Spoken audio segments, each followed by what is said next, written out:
Hi, it's Signs, Taurus, Virgo, Capricorn, Ascendant, Sun, Moon, Venus, Rising, and those of you that are cross-watching, welcome to your Tarot Love Messages. In today's reading, we're going to take a look and see who's thinking about you, who's got you on their mind. This is going to be a general reading, guys. Please keep that in mind. If you are after a personal tarot reading with myself, feel free to reach out and inquire. My email address is going to be listed below the video. There is also going to be a part 2 to this reading, okay, and in part 2 we are going to explore the messages in a little bit more detail, and part 2 is also going to be made available via the extension link below. Otherwise, guys, let's go ahead, give the cards a shuffle, and let's see you, and let's see who's thinking about you, who's had you on their mind lately.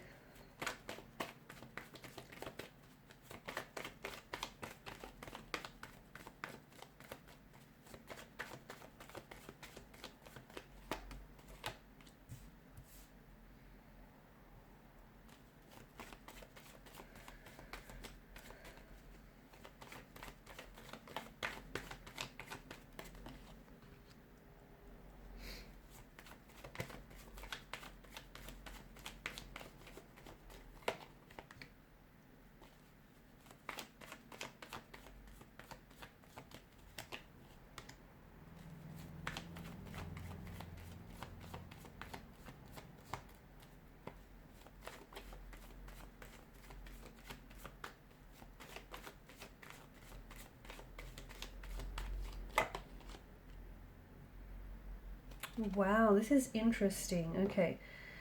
Bottom of the deck, you've got the Seven of Chalices. Wow, okay. This is someone who has... Okay, this person has you on their mind 24/7. This is someone who finds themselves thinking about you constantly, okay?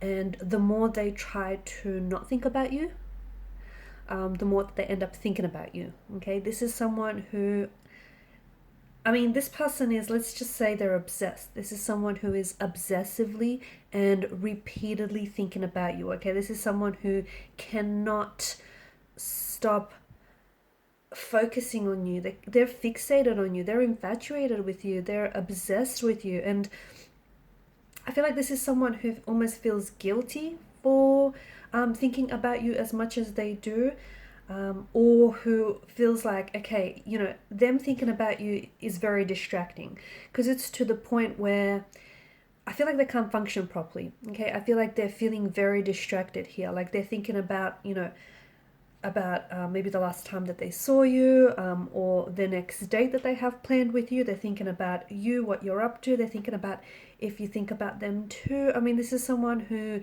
and again, I think they catch themselves thinking about you so often that they realize that it might be a little bit unhealthy. So what they try to do is they try to suppress it, or, you know, when they catch themselves, then they probably think they shouldn't be thinking about you as much.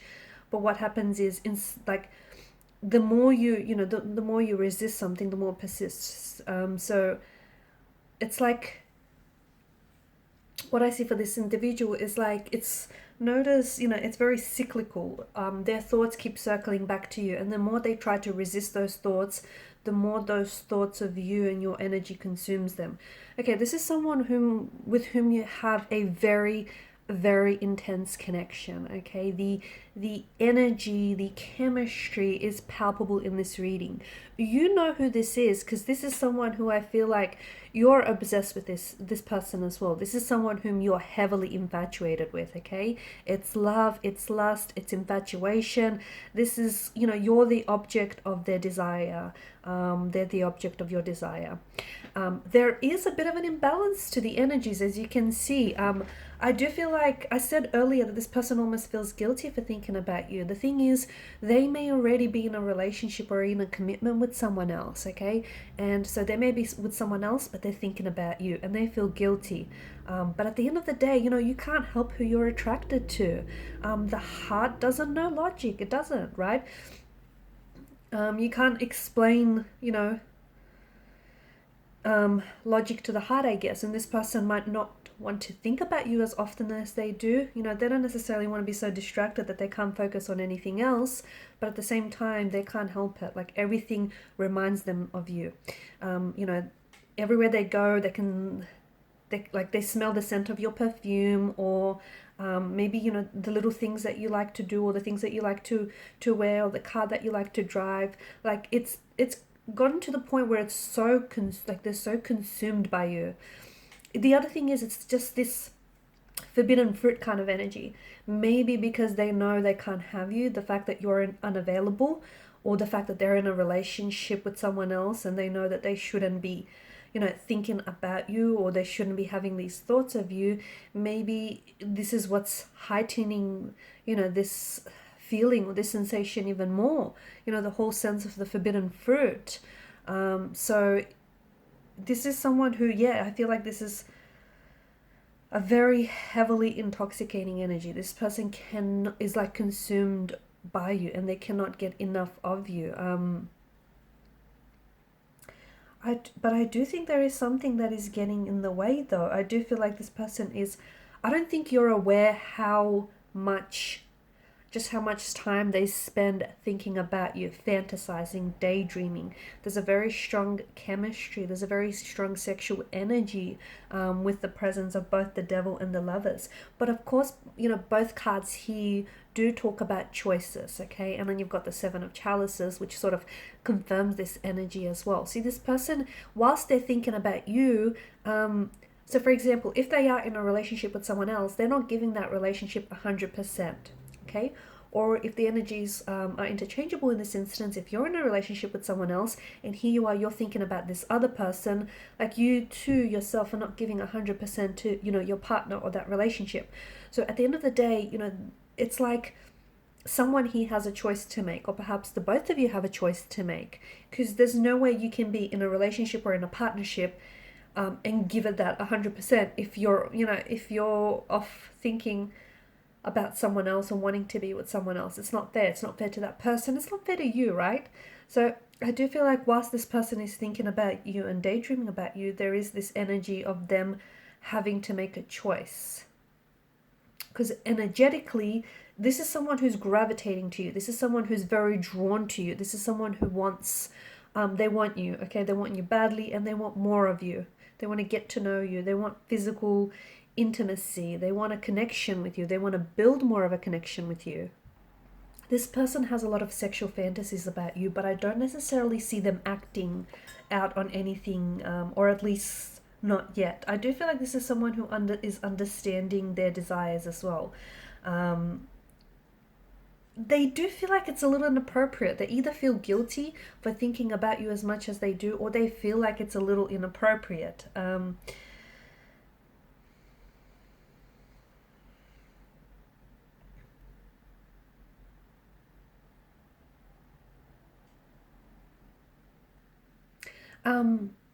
The other thing is, I want to mention that it doesn't necessarily, the imbalance that I see in the energies, it doesn't necessarily mean that this person is in a relationship with someone else, okay? It could be, it very well could be that this person is seeing someone else, is attached to someone else, or you're seeing and you're attached to someone else. But it's one of these where, it's one of this energy where they're infatuated with you, but they can't have you, okay? Or they feel like they can't have you. So it's either there is something here that's getting in the way, or they're just too afraid to act on their feelings. They're too afraid to act on their emotions. Maybe you've rejected this person in the past, okay? Or maybe this is someone whom, this is because the devil could represent an ex, okay? So it could be someone that, you know, you've had a romantic relationship with in the past. It could have been a fling that you far-flung. It could have been something very brief and very fleeting. It could have been like a full-blown relationship. But it does feel like it could be an ex, okay? Or somehow this person was already attached to you. And maybe this is someone whom you've had a casual arrangement with. And this is someone who keeps going back to that, you know, one really maybe, you know, intimate and very memorable night or occasion that the two of you spend together, and they keep going back to that. But maybe they know that this could never be, like, maybe it was an affair, a sexual or a physical affair, and they know that, you know, the both of you are married or in a relationship, and they wouldn't move beyond that, okay? So this is why it's an energy of, it just feels like there's boundaries, okay? And look, some of these boundaries do feel like they've been overstepped, but it feels like this person keeps thinking about you, but it just feels, for them, it feels like it's inappropriate to do anything, or they even feel like it's inappropriate, or they even feel guilty for fantasizing and desiring and wanting you and being as obsessed as they are with you. It could also have something to do within the workplace though, okay? This person might be, there may be such a strong sexual chemistry that exists between the both of you, and you know it and they know it, but they could be scared to overstep any professional boundaries. So they might try and, they try and maintain a level of professionalism whenever they're around you. There could be a lot of flirting, a lot of that back and forth, but it never goes beyond that, okay? Because they feel like, they don't want to jeopardize their position. They don't want to jeopardize your position. They might not also want to jeopardize the connection as well. So it just feels like there are barriers, and it feels like there are uncertainties in the energies. And because it's such a heavy infatuation, and because they don't have an outlet to express those emotions and those desires, it is then turning into this obsession where they keep thinking about you because they can't have you, or they feel like they can't have you for those reasons mentioned, or perhaps even different other reasons. So it's turning into, to me, it just feels like it's this rush of infatuation that this person has for you, and it's then transformed and transitioned into this obsession, into this really strong, intense obsession where all of this energy has pent up inside of them, and it's sort of turned inwards, and it's, their thoughts are going around and around in this inescapable loops. All right, so in part 2 of the reading, we just want to explore and see whether this person is going to take any action towards you, and what that action might be, because I feel like this is someone whom, the thing is, you guys communicate, or you flirt a lot, and there's so much more to what you say, but a lot of the communication, I think, is done via body language, okay? So we want to see if this person is going to finally open themselves up, or how they might, or you also might navigate some of these barriers. So follow me to part 2 via the extension link below. Thank you guys for your time, your energy, your attention. Bye for now.